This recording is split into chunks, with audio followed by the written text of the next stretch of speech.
पुणे महापालिकेमध्ये भाजपनं युती करायला नकार दिल्यामुळे अजित पवारांच्या पक्षानं पुण्यामध्ये एक नाही तर तब्बल 4 तिकीटं गुन्हेगारांच्या कुटुंबात दिली। याच मुद्द्यावरून आता भाजपनं अजित पवारांना घेरण्याची तयारी चालवली असली तरी बावनकुळे मात्र वेगळंच काहीतरी सांगतायत। तर अजित पवार सोयीस्करपणे सचिन खरातला पुढे करतायत। पाहुयात सुसंस्कृत पुण्यामध्ये पालकमंत्रीच गुन्हेगारांना कशा पद्धतीनं पाठीशी घालतायत।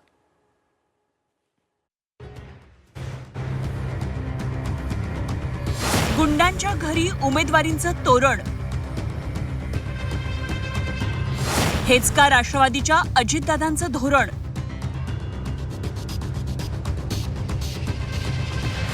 भाजपकडून गुंडांच्या उमेदवारीबाबत पाठराखण।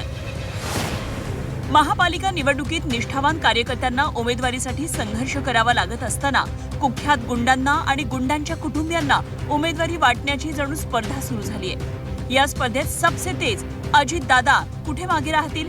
त्यांनी गुंड माझा लाडका या धोरणाप्रमाणे गुंडांना आणि गुंडांच्या नातेवाईकांना उमेदवारी वाटायला सुरुवात केली आहे। अजित पवारांनी मुंबईतून सज्जू मलिकला उमेदवारी दिली। हा सज्जू मलिक एवढा सज्जन आहे की त्याच्यावर जवळपास डझनभर गुन्हे दाखल आहेत। तो तडीपारेही भोगून आलाय। मुंबईतल्या भांडूपमध्ये तो अजितदादांच्या नावानं मतांचा जोगवा मागणार आहे। दुसरा उमेदवार ठाण्याचा मयूर शिंदे हा कुख्यात गुन्हेगार अजित पवारांच्या पक्षाचा उमेदवार आहे।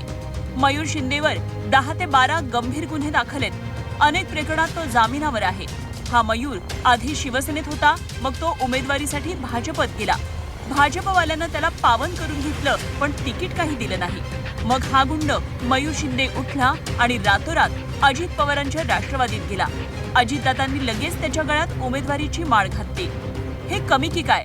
पुण्यातला कुख्यात गुंड बंडू आंदेकर याच्या घरातील लक्ष्मी आंदेकर, सोनाली आंदेकर या दोघीही राष्ट्रवादीच्या उमेदवार आहेत।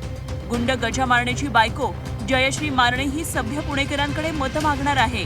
अजित दादांना जेव्हा गुंडांना आणि गुंडांच्या घरात दिलेल्या उमेदवारीबाबत विचारलं तेव्हा अजित दादांनी पुण्यातल्या उमेदवारीबाबत आरपीआयच्या सचिन खरात यांच्याकडे बोट दाखवून स्वतःची सुटका करून घेतली।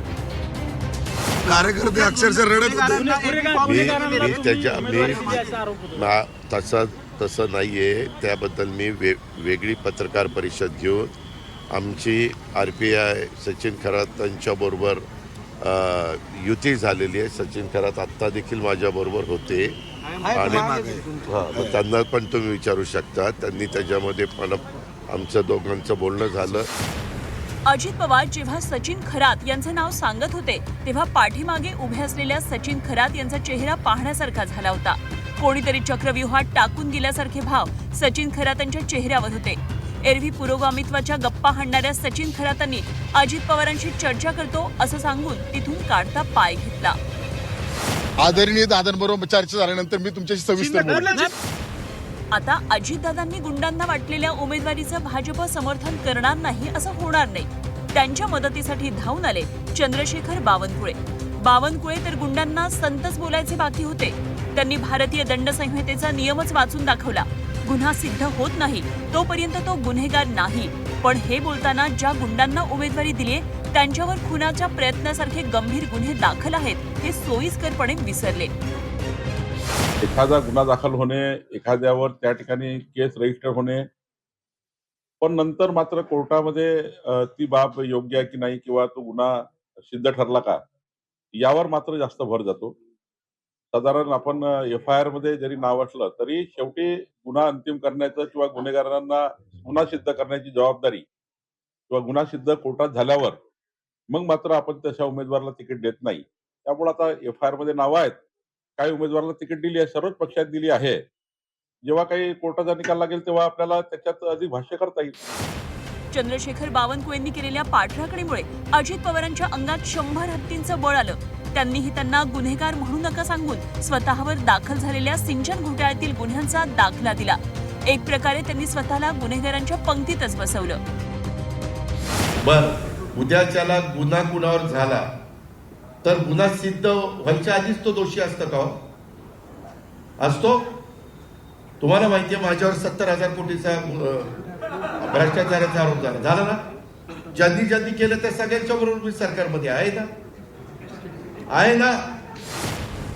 गुंडांना महापालिकेची तिकीट देऊन त्यांनाच राजकीय प्रवाहात आणण्याचं काम राजकीय नेते करतात. गुन्हेगारांना एक प्रकारे राजकीय संरक्षण देण्याचं काम राष्ट्रवादीसारख्या पक्षाकडून सुरू आहे. मतदारांनी वेळीच अशा पक्षांना आणि गुन्हेगार उमेदवारांना त्यांची जागा दाखवली पाहिजे. ब्युरो रिपोर्ट, झी 24 तास, मुंबई.